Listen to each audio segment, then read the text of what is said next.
Hi everyone, it's Natalie here, and welcome to Sanskrit Blue. I wanted to do, finally, I'm trying to get a lot less shy about doing reviews of decks, like specifically calling them reviews. I mean, I'm always reviewing decks on my channel, but I actually want to be much more specific and intentional about saying, like, I'm actually reviewing this deck right now. So the first one that I want to talk to you all about is one that has grown very near and dear to my heart. So I'm reviewing it with tremendous endorsement, very transparent endorsement. It is the Medieval Sigils Tarot, or as I like to call it, the Sigilla Medievalia. And that is by Julianne Victoria of Through the Peacock's Eyes. So also in the description box, you will find a link to her channel, a link to her website, and where you can find out more information about her work. So the Medieval Sigils Tarot is one that has grown and evolved to become a huge part of my practice, both my daily drawings and with clients. I really love it. It reads beautifully by itself. The way that I've come to enjoy using it the most is through, and I'm sure I'll be putting up some pictures here of some of my readings with it, but the way that it sort of actively mirrors or feeds back about cards in other decks. So sometimes I'll do a spread with another deck, and I'll think, I'm just getting to know this deck, or I don't know it as well, or I'd like to know more about what these cards mean, go into a little further depth, and this deck will instantly give me something specific. There will be something specific that shows up in the cards that the deck throws out in response to another deck that tells me what aspect of that original tarot card I can expect to focus on. Or need to focus on, or it'll just go into further depth and illuminate something else, about that particular card. It has also encouraged me, a lot of the sigils that she's used, in the creation of this come from astrology. And those I was already familiar with. For example, that's the glyph for the sun. This is for Aries. But this one is not one that I know because it comes from the angelic alphabet, I believe. Isn't that 3? Yeah, that is 3 of fire, 3 of wands. No.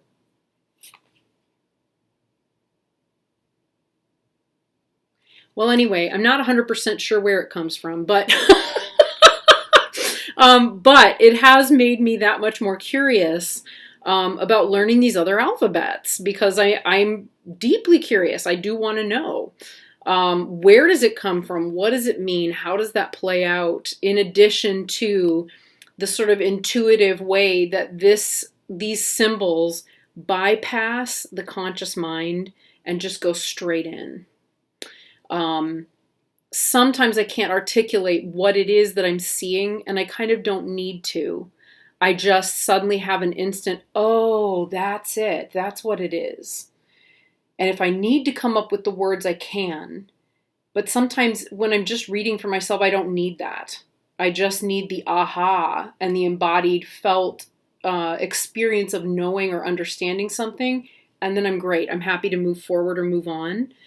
And this deck offers that in ways that few others I've ever encountered really do.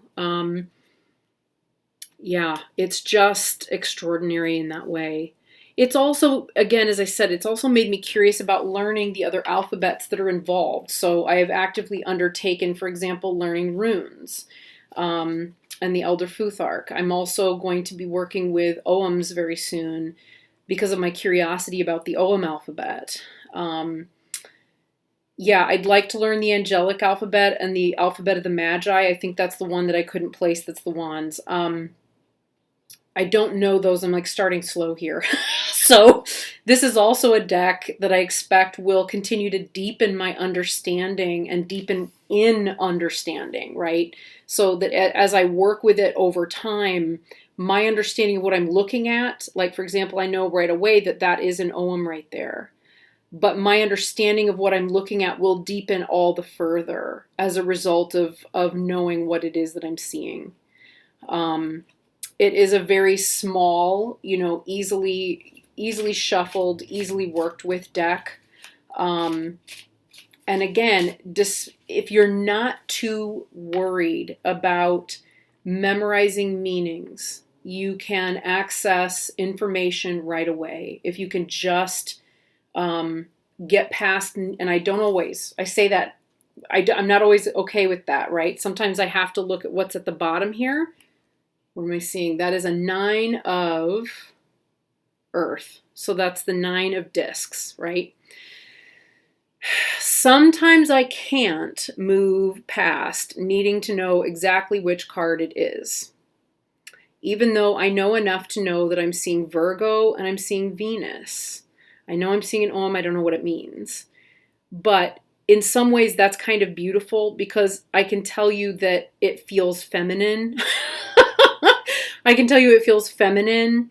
It feels introverted. Like, these lines tell me that the person feels inwardly, in combination with this one, which goes under and around, and it's very kind of closed in. It's like somebody feeling something on their own. And yet the Venus tells me about beauty and wealth. That's exactly that's all I need to know, right? I don't need to know that it's the 9 of earth, but yet, all of the meanings that are in an RWS 9 of earth are there. So another aspect of this deck that I really love is that it will begin to ask of you that you trust your intuition. So if working on building your intuition and building trust in your own intuitive and felt ideas is something that you really do want to work on, this is an excellent deck for that. It will put you back in touch with your own intuition, and it will ask you to dig deeply into the back of your, into that, right? And allow it forth, to give it voice, and expression.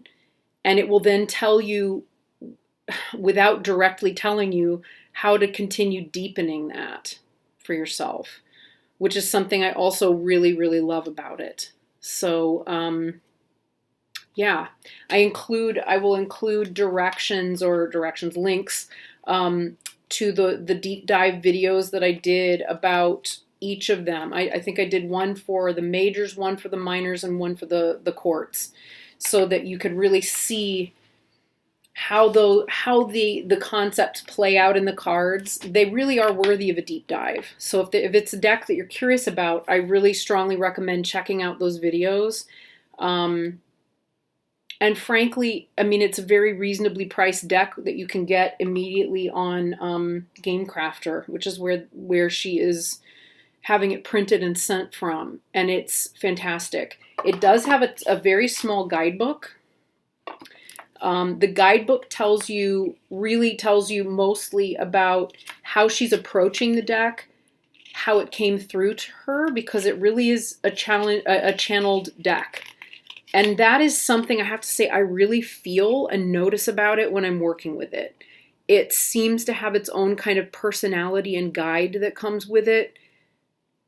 That is a very gentle, old, nurturing, kind of, yeah, that's the best way I can describe it. But yeah, the guidebook is fantastic. It's very simple. It will not give you a lot. It will not give you card meanings. It will give you a wonderful spread to work with, some information about Julianne. Yeah, the Inner Elements Alchemy spread, which is fantastic. So yeah, have a look at it, have a go of it. I really recommend it. If you're somebody who's looking to deepen their practice, whether it's at a beginning level, an intermediate level, an advanced level, this is a deck that will take your practice to another level, or to the next level. It really will. It will challenge what you think you know already about tarot, and it will ask you to go deeper. Go deeper, go deeper. So it's taken me months from when Julianne sent it to me to get to the point where I felt like, yes, I can really review it. because I do like to have a sense that I know a deck, like that I know what I'm talking about, and I've worked with it enough to really be able to say one way or another, this is this or this is that. And I realized at a certain point, Nat, you're going to be using this deck for years before you ever get to the bottom of it, right? Before you ever get to the point where where you think you'll know what you're talking about, right? I don't know if that makes sense. I hope that makes sense.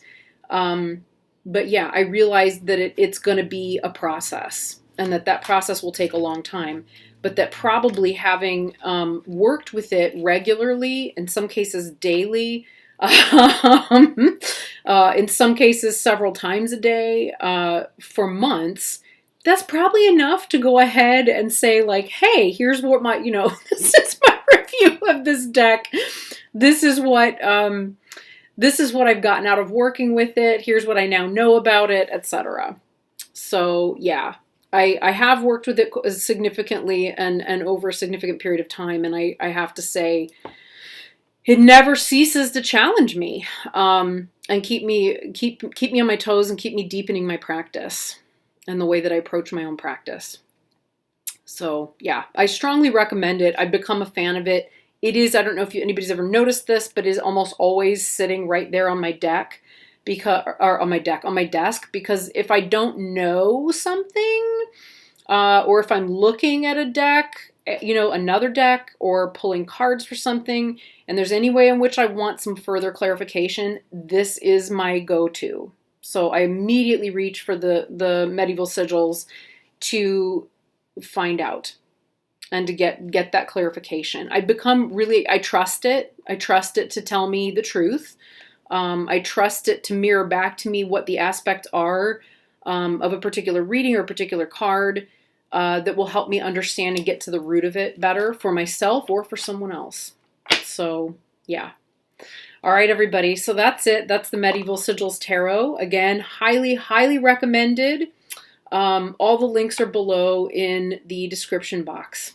And thank you again to Julianne Victoria of Through the Peacock's Eyes for the opportunity, and the blessing of being able to work with your deck and review it.